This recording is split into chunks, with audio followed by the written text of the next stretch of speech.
semuanya. Perkenalkan, nama saya Putri, mahasiswa aktif semester 4 dari kelas 4D dengan NPM 0227221128 dari program studi akuntansi Universitas Hairun Ternate. Di sini saya akan menjelaskan sedikit tentang apa itu metode penelitian etnometodologi. Langsung saja ke pembahasannya.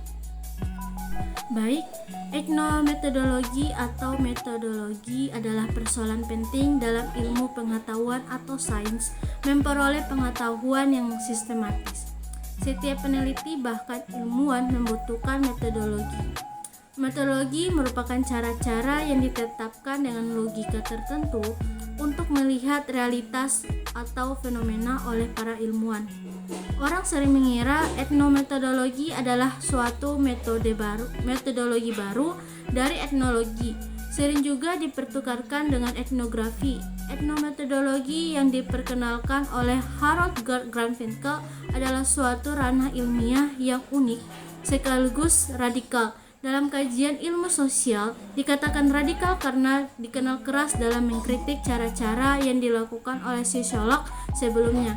Granville sepanjang hayatnya memfokuskan mengenai permasalahan-permasalahan konseptual yang menjadi topik utama sosiologi. Isu ini adalah mengenai tindakan sosial, hakikat intersubjektif, dan pembentukan pengetahuan secara sosial. Granville mengeksplorasi bidang ini melalui sifat-sifat dasar dan penalaran praktik, dan dalam pengumpulan data dengan metode etnometodologi. Beberapa teknik yang sering digunakan antara lain observasi partisipatif, wawancara mendalam, analisis dokumen, dan analisis rekaman audio atau video interaksi sosial yang sering terjadi.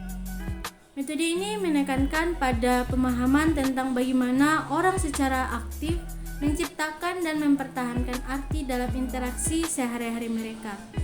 Yang pertama, observasi partisipatif adalah salah satu teknik pengumpulan data yang umum digunakan dalam metode etnometodologi. Dalam observasi partisipatif, peneliti menjadi bagian dari situasi atau kelompok yang diamati. Mereka tidak hanya mengamati dari kejauhan, tetapi juga berpartisipasi dalam kegiatan dan interaksi yang terjadi. Yang kedua, wawancara mendalam. Wawancara mendalam seringkali dilakukan secara satu lawan satu, di mana peneliti dapat mengeksplorasi topik-topik secara rinci dan memungkinkan responden untuk menjelaskan pemikiran mereka secara lebih mendalam.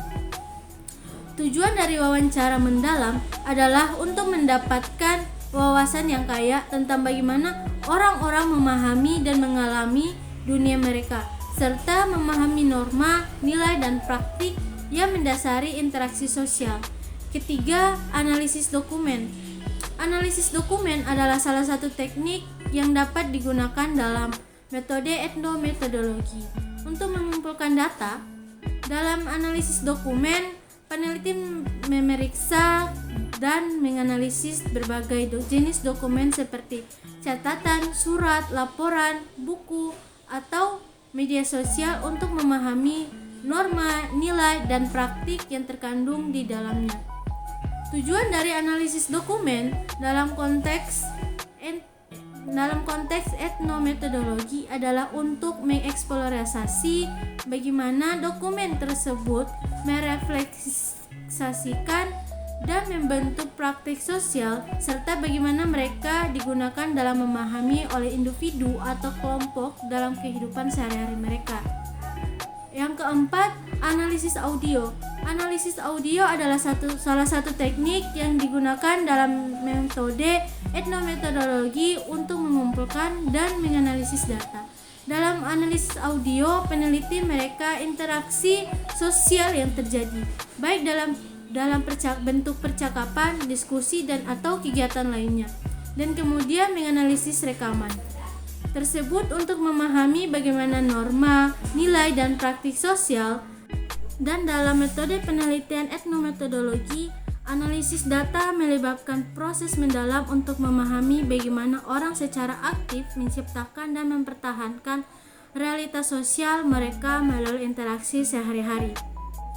Ini dilakukan dengan mengamati secara langsung atau menggunakan rekaman, audio atau video interaksi sosial, lalu menganalisis transkripsi dari interaksi tersebut. Analisis tersebut berfokus pada detail-detail kecil dari interaksi seperti pola bicara, gerakan tubuh, dan tanda-tanda nonformal lainnya. Penelitian mencari pola-pola makna yang muncul dari interaksi tersebut, mengidentifikasi aturan-aturan tidak tertulis yang mengatur perilaku dalam situasi tertentu, serta cara anggota kelompok menafsirkan dan memberikan makna terhadap tindakan mereka. Hal ini membantu dalam memahami konstruksi sosial dari realitas sehari-hari dan bagaimana individu berinteraksi dan beradaptasi dengan lingkungan sosial mereka. Dalam metode penelitian etnometodologi, proses penyelesaian data memerlukan pendekatan yang cermat dan rinci. Berikut adalah tahapan-tahapan yang lebih jelas. Yang pertama, transkripsi data.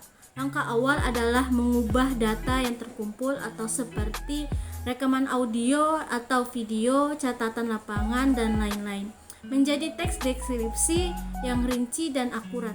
Kedua, segmentasi. Data deskripsi dibagi menjadi segmen-segmen yang lebih jelas, kecil, biasanya mencangkup satu tindakan atau pertukaran dalam interaksi sosial. Yang ketiga, analisis mikro. Penelitian menganalisis segmen-segmen data secara mikro, memperhatikan detail kecil seperti intonasi suara, jeda dalam percakapan, gerakan tubuh, dan ekspresi wajah. Yang keempat, penelusuran aturan tidak tertulis. Selama analisis, penelitian mencari aturan-aturan atau norma-norma yang mendasari perilaku dalam situasi tertentu. Yang kelima atau yang terakhir, analisis konteks. Penting untuk memahami konteks sosial dan budaya di mana interaksi tersebut terjadi. Peneliti mempertimbangkan faktor-faktor seperti latar belakang budaya, nilai-nilai, dan struktur sosial yang mempengaruhi cara peserta berinteraksi. Ini saja yang bisa saya sampaikan. Lebih dan kurangnya saya mohon maaf. Wabillahi taufiq wal hidayah. Wassalamualaikum warahmatullahi wabarakatuh. Makasih, bye bye guys. Selamat menonton. Bye bye.